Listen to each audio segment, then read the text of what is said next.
presented by RS Music, Hasanpur चीनी mill road Samastipur. RS Music,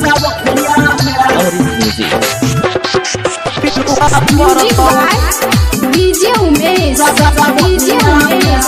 Sukhipur बाजार। सोई दिन के पाछा घुमली ना पूजा करली मन डिलिया में है के पूजा करली मन डिलिया में है के पूजा करली मन डिलिया में जोगे छौरी पिलुआ परतौ तोहरा चढ़ली जावनिया में जोगे कजली पिलुआ परतौ तोहरा चढ़ली जावनिया में जोगे छौरी पिलुआ परतौ तोहरा चढ़ली जावनिया में चढ़ली जावनिया डीजे उमेश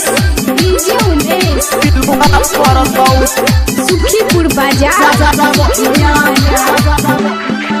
हमें बुझिया बात है गे छोड़िया के छोड़िया हम बुझिया बात है गे छोड़िया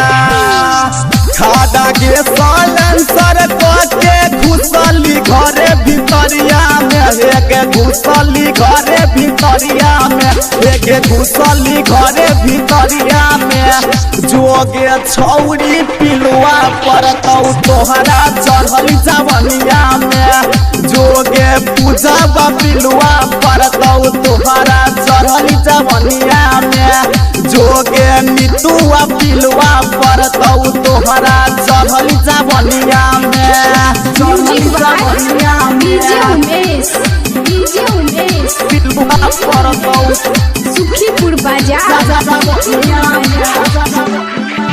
हम देखलियो छोड़ी है गे सुने हमें देखलियो है गे छोड़ी सुने तोहरे गे चक्कर पिटैली हम गेहूँ लुटैली खरी हनिया में गे गेहूँ लुटैली खरी हनिया में गे गेहूँ लुटैली खरी हनिया में जोगे छौरी पिलुआ परतौ तोहरा चढ़ली जावनिया में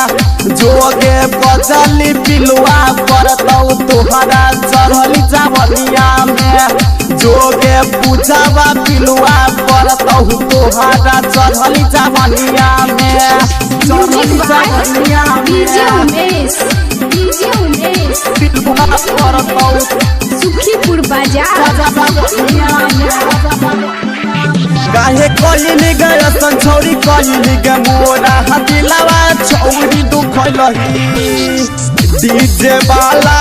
मरिया सुच कहू ठोका ले किली कबरिया में हे गे ठोका ले किली कबरिया में हे गे ठोका ले किली कबरिया में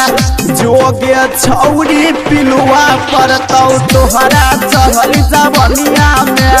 हे गे पूजा पिलुआ परतौ तोहरा चढ़ली जावनिया में हे गे छौरी पिलुआ परतौ तोहरा चढ़ली जावनिया में सोई दिन के पाछा घुमली न पूजा करली मन डिलिया में हे गे पूजा करली मन डिलिया में हे गे पूजा करली मन डिलिया में जोगे छौरी पिलुआ परतौ तोहरा चढ़ली जावनिया में जोगे छौरी पिलुआ परतौ तोहरा चढ़ली जावनिया में जोगे छौरी पिलुआ परतौ तोहरा चढ़ली जावनिया में। RS Music, हसनपुर चीनी mill road Samastipur. Mobile number 91 28 045 896।